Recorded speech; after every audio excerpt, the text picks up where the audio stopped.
Ladies and gentlemen, we will welcome our third keynote speaker, Dr. Ajay Kumar Patel from Institute of Management Studies, Ghaziabad, India.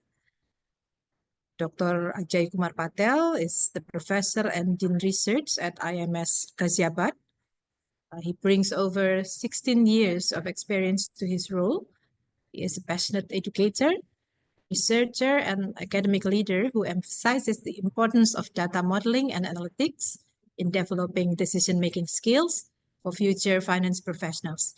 His interest areas are corporate finance, financial valuation and modeling, security analysis, and financial markets. He has an impressive academic background with a Ph.D. in finance from Jaipur National University, executive program in applied finance from IIM Calcutta, and an MBA in finance from Rai Business School.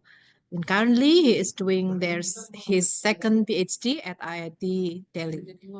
Dr. Patel notable certifications include the Technical Leadership Development Program, UKIERI, Internal Auditor ISO, EOMS, and Financial and Quantitative Modelling from the University of Pennsylvania. His research achievements are well regarded, having received the Best Research Paper Award at the National Research Conclave at GLBIMR 2021. And Dr. Patel has also received ICSSR Research Project Grant worth 25 lakhs. Also chaired a prestigious international conference on project management in Tokyo in 2023 and has numerous articles indexed in databases like APTC and Scopus. So for Dr. Ajay Kumar Patel, the time is yours for the next 20 minutes. Please. Good morning all, and thank you so much Good morning, Dr. for having me here. I'll request to share my PPT, which I have shared to the organizers. Beliau minta di-share. Yes. Okay, maybe we can wait for a minute. Am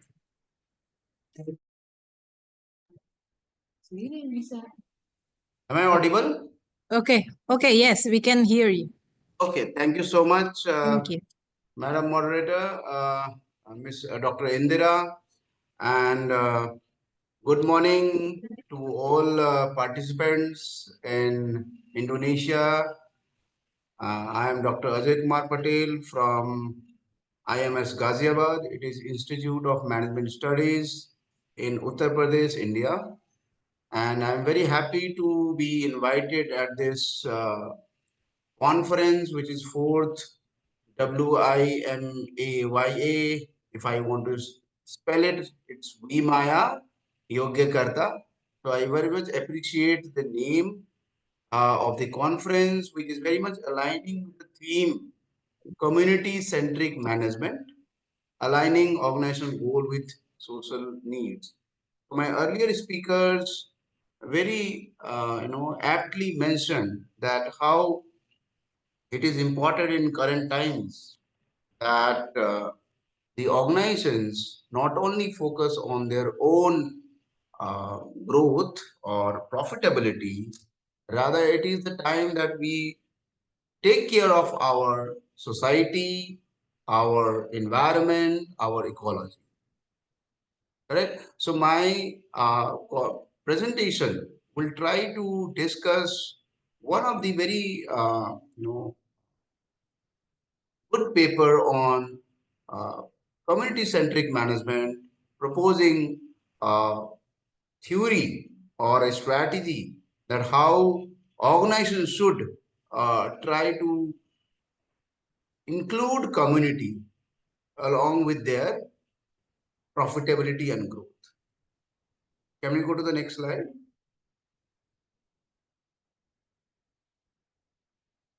Next slide, please. Okay, so I'll just take 1 minute to talk about IMS Ghaziabad, where I'm working.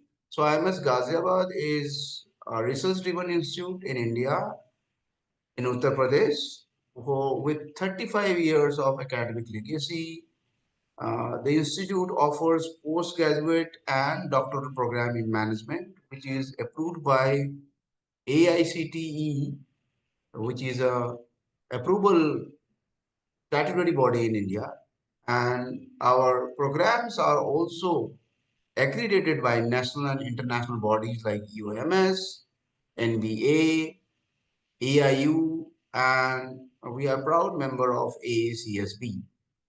Our programs that we offer are postgraduate diploma in management, which is equivalent to masters in business administration, which is generally offered by university. So in India, an autonomous institution like us, which is not affiliated to any university, are allowed to offer postgraduate diploma in management, whereas a university is allowed to offer masters in business administration. Then we have doctoral degree in management, which is known as fellowship program in management, which is a 4-year doctoral program. Our chairman, Honorable Sri Naresh Agrawal sir, and our management trustee, Sri Nitin Agrawal sir, is the visionary leader who is, who has helped IMS Ghaziabad to reach to the top. I would like to thank our director, Dr. Prasoon M. Tripathi, who is the flag bearer of the organization to lead and make the institution a learning cohort. We have received number of prestigious awards from international and national, which has ranked us in top institute in. Can we go to the next slide?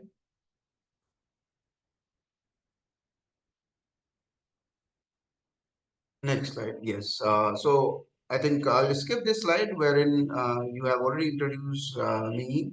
I am by profession a teacher, a professor in finance, and my areas are finance and analytics, which will involve financial modeling, analytics, fixed income security, and financial management. Apart from that, um, I would like to especially mention that the theme of the conference is something which we, as a team, we had submitted a proposal to conduct a pan-India research, which is on sustainable urban development.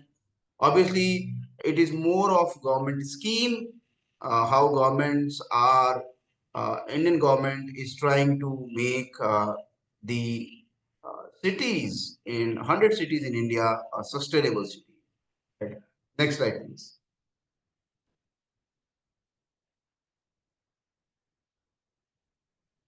Next slide.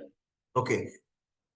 So let me start the presentation formally by showing you some of the headlines that we generally come across when we switch on our television for news, like the glaciers are melting, extreme weather conditions. We have in March we saw news, devastating news coming from Indonesia. Uh, there were large number of casualties due to floods and landslide. Similarly, extreme weather condition in northern side of the earth, in Canada, hydropower futures were in jeopardy. Income inequality increasing. So these are some of the news that we come across. And when I heard the theme of the conference, which says that community centered management should be there, who are responsible for all these news? I think we as a human are responsible. We are keeping earth as a risk, environment at the risk, and ecology at the risk. So it's a right time, or actually it's late, that we need to act immediately on uh, creating a better uh, country, nation, or a world altogether. Next slide, please.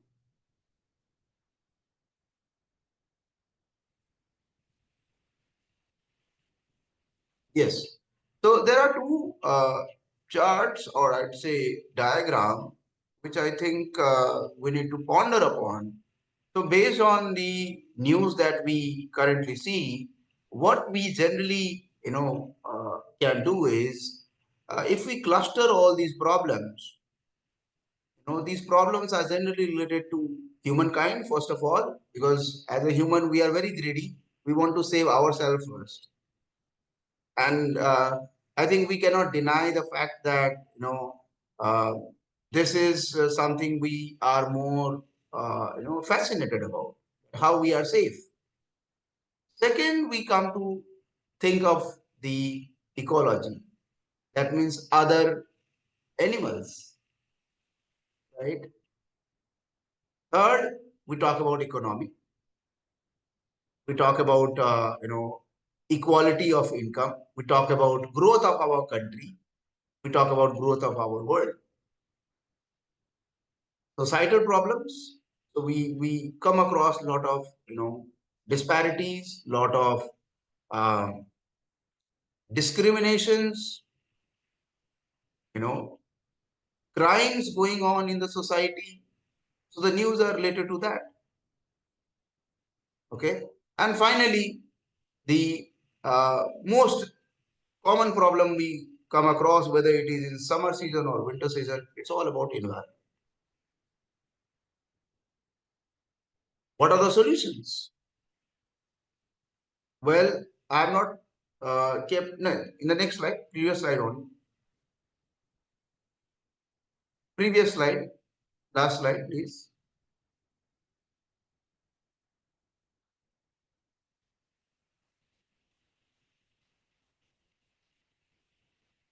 I would request you to move to the, yes, next. Previous. Yes, thank you so much. Here only. So let us think of the solutions.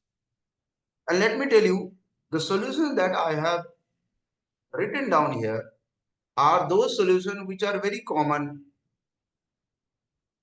which can, it is so common that if someone asks what are the solutions, even a school pass out student can tell us. What are those solutions? First, I'll start with the economic growth. Certainly, every country is trying to grow their economy, safeguard their ecology, safeguard their society and the organization. How it will be going? First, obviously, there should be organization growth. That is the first step. But the organization growth should also take together the societal growth.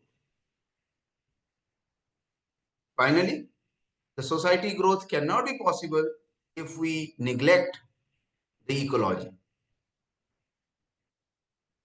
right? The other living things which help us to live in this planet. And only then we can have economic growth. When I'm talking about economic growth, we are talking about sustainable economy, which can sustain for long term. Okay. So next slide, please.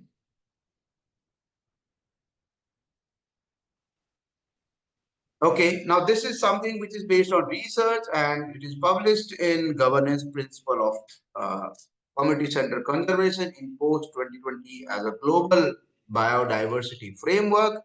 It was published in the journal Conservation Science and Practice. The five principles that it talks about are that organizations should keep in mind are build collaborative network. Now these networks are of people in the society, okay, or communities, I would say. Second, promote equity and opportunity. Now these equity and opportunities are again for the community and society. Reconciliation redress. I'd like to talk about these in details, but reconciliation and redress means those communities which are not in focus, they should be brought into the mainstream. when we talk about bringing them into the mainstream, are we providing employment to all? Are we giving equal opportunity to the marginalized people, right? Or for that matter, indigenous people, right? Who are somehow lagged behind in terms of growth, in terms of connecting to the main, uh, I would say, growth story of every country, right? Finally, fourth, adopt a rights-based approach. Here we are talking about human rights-based approach. Okay. Finally, revitalize the customary institution. We have tried to demolish, and it is the story across all the countries in the world. What is that? That in the name of growth, in the name of economic growth, industrial growth, uh, the customary or the older traditional things are neglected, right, or suppressed.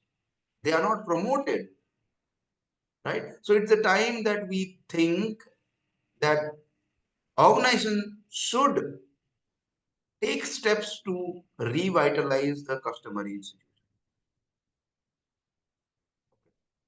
I would like to talk about these 5 points very briefly with few examples in India where uh, the government and private organizations have taken steps. Next slide, please.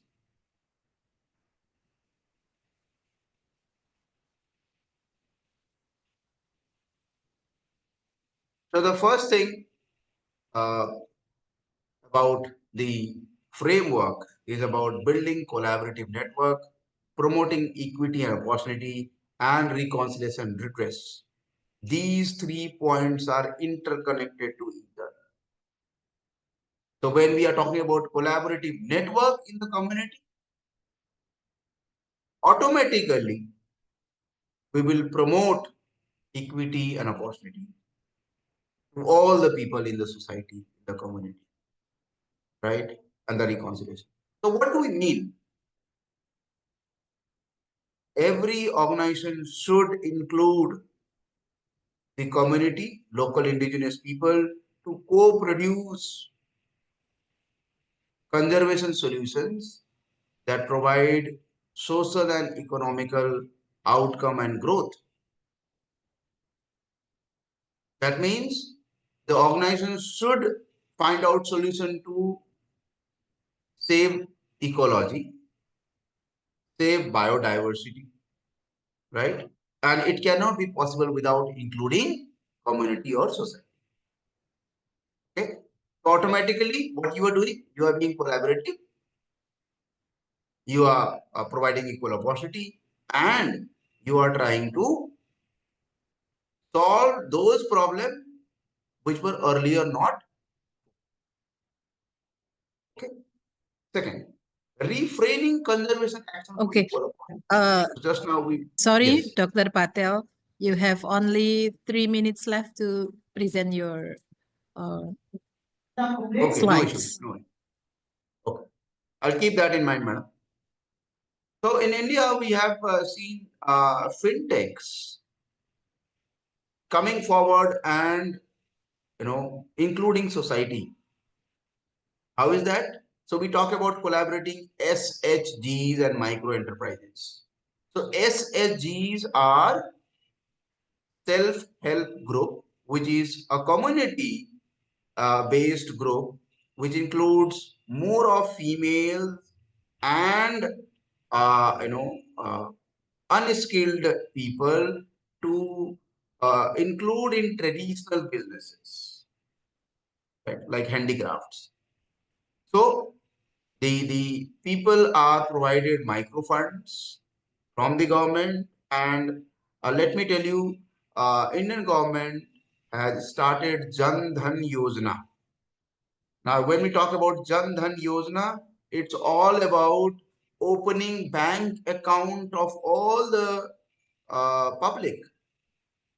And in last 10 years, India has opened 2.37 billion bank accounts. Right? What has that done? Uh, that has brought the local people into the financial system. So in finance, we call this term as financial inclusion, where they can take loan, they can use credit cards, and so on. Right? And these are provided in all vernacular languages, non-English languages through AI-driven platform. Next slide, please. Right-based approach, it talks about conservation actions in which community access and decision-making autonomy are emphasized. So communities, local people, indigenous people are given the right to restore the society, the ecology. The leadership is from the community. Here we can take example of e-commerce and quick commerce companies. When we talk about Amazon in US, and similarly we have in India Flipkart, right? What they have done, they have involved gig workers.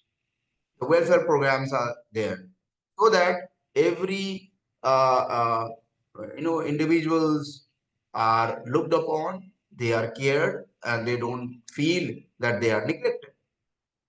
Right? Next slide, please. Next slide, please. Yes. Finally, the last point, revitalizing customer institution.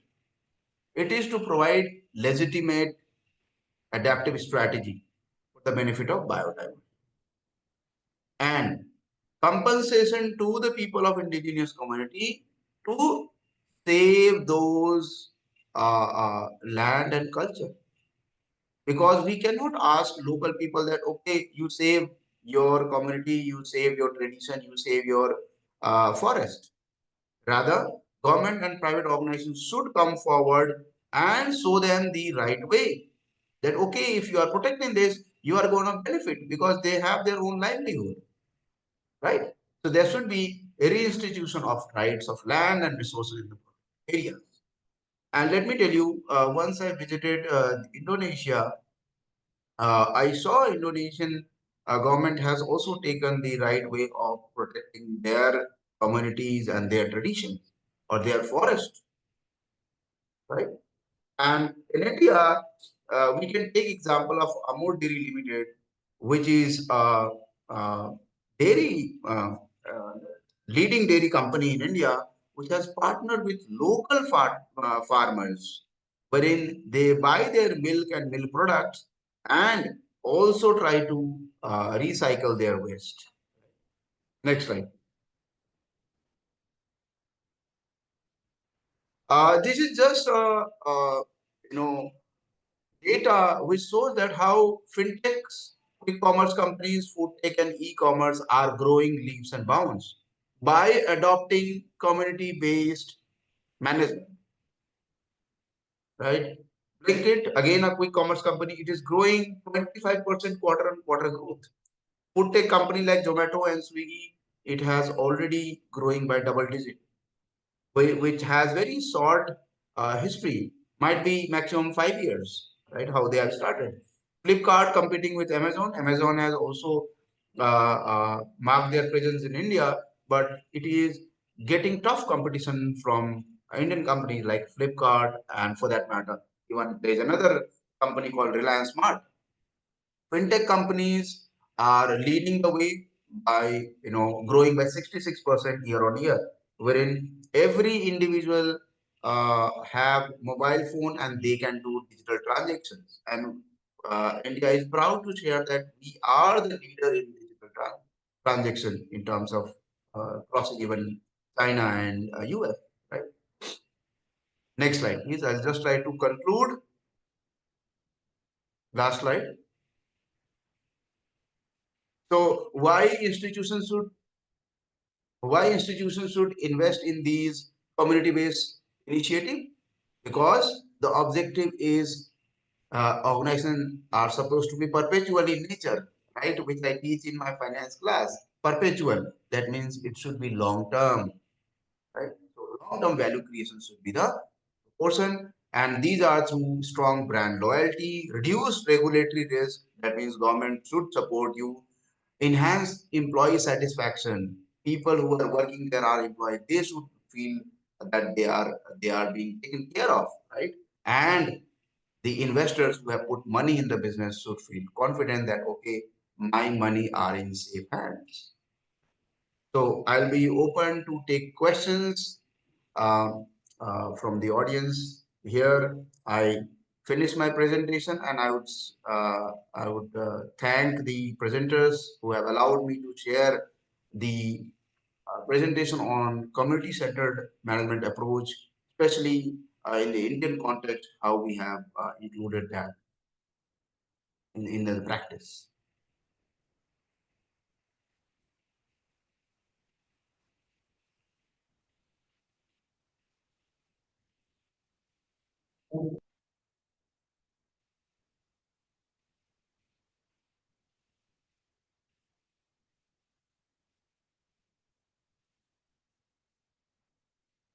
Okay, thank you, Dr. Ajay Kumar Patel.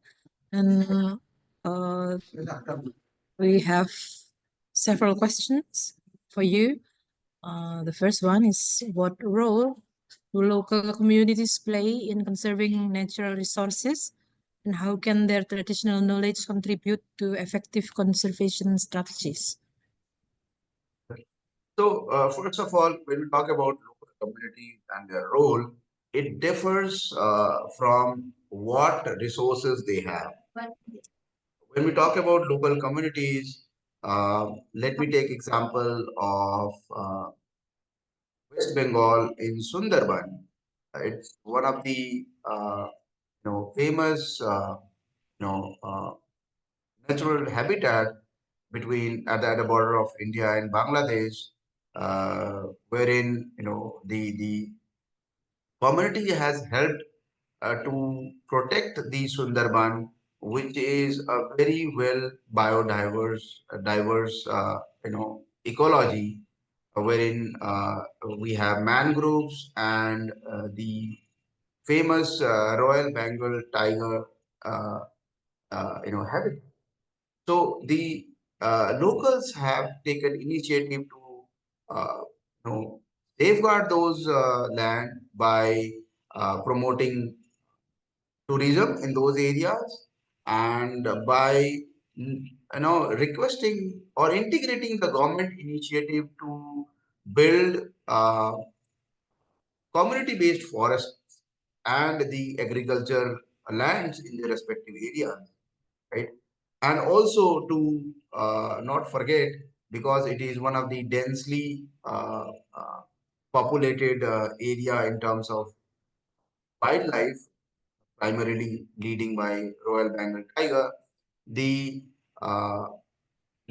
there is a special department which talks about which takes care of saving people around there against the wildlife, right?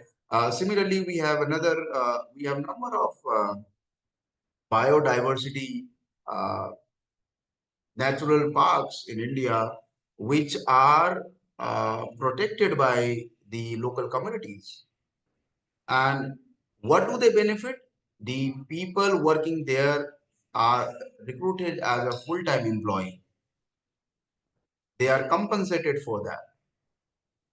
Correct. So, in this way, the government and the community, and for that matter, private parties can come together to protect the ecology, uh, improve tourism, and improve the livelihood of the.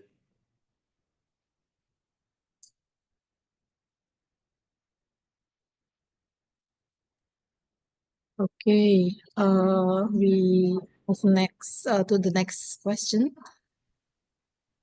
How can conservation initiatives balance environmental protection with economic and social needs of the communities living in and around the protected areas? So, let us try to understand when we are talking about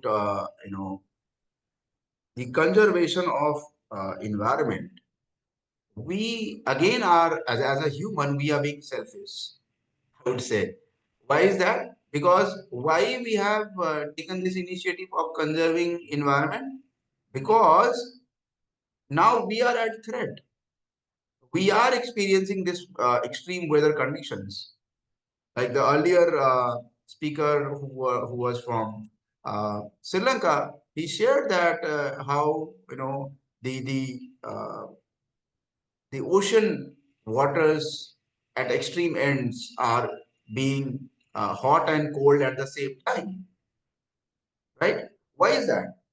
Because of not caring the environment, right? So the first thing is, if we want to be safe, if we are taking care of future generation, that they should be in the world where they can live in a safe environment, they can do their businesses, right? So it is the first thing that we save our ecology.